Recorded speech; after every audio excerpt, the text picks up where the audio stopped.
katsaka amin'ny fotoana rehetra.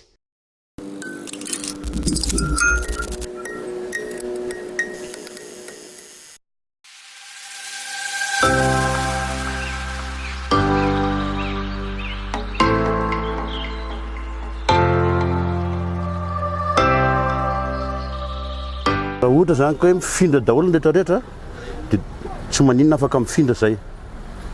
Fa raha ohatra kosa ka hoe misy ny tsy mifindra zany dia tokony mba hoe samby tsy mifindra daholo raha hoe zay no fipetrany.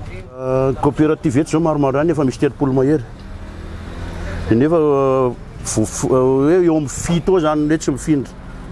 Manana ny tokotaniny izy, manana ny toerana ao anaty tamboho izy zany. Dia zay izy mahatonga anazy hoe tsy hifindra.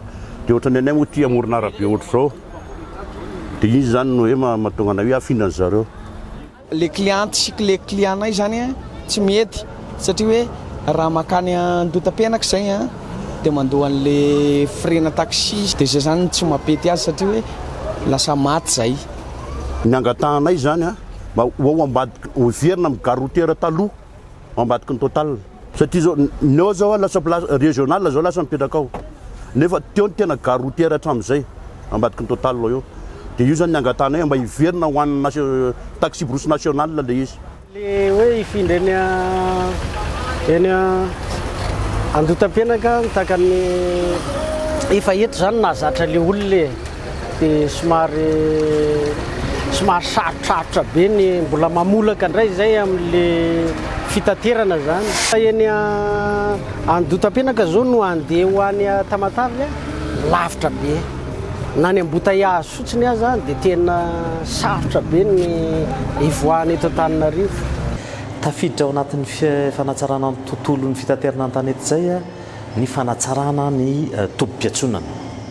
Zany hoe zavatra tsy voandroany io fa efa hoeron-taona zay hatramin'ny findrany gare routière teny ambodivonana keny amin'ny Makia dia efa nieritreretina koa ho afindra teny ny RN2 sy ny RN5. Zany hoe ny makany Tamatavy sy makany Fenerive. Ny antony dia fitsinjovana aloha ny voalohany indrindra ireo mpanjifa na ireo mpandeha. Ratsika mahita manahoana moa ny sécurité n'ireo mpandeha, firy moa ny mpandeha voaendaka ao, mitaraina, ny loto, ny atsika, ny rehetrarehetra na toeram-pidiovana raha tsisy, mitaintaina ny olona alohany andeha. Be dia be koa ny mpanjifa mangataka aty ministère sy mangataka amin'ny ATT. Le izy koa fa tafiditra ao anatin'ny politika. Eo koa le fandaminana amin'ny fanatsarana. Ka ireo rehetra zay tsy manana gare routière privé ka manaraka an'le norme dia voakasiky ny fifindrana eo daholo. Efa nisy formation natao, efa nisy fiomanana io.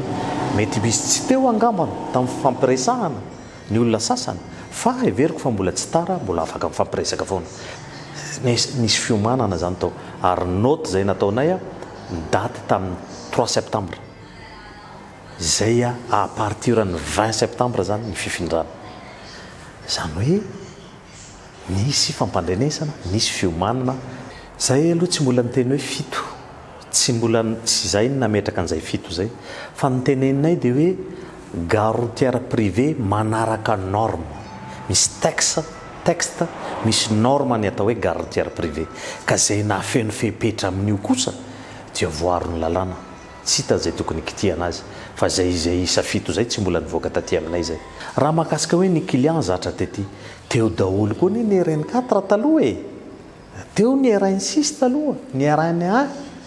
Fa rehefa natao ny fandaminana fifindrana ho fitsinjovana ny mpanjifa, mino anana fa nareo mpanjifa reo nge le afaka fitaintainana, afaka amin'ny loto, afaka amin'ny sintomahery sy ny rehetrarehetra.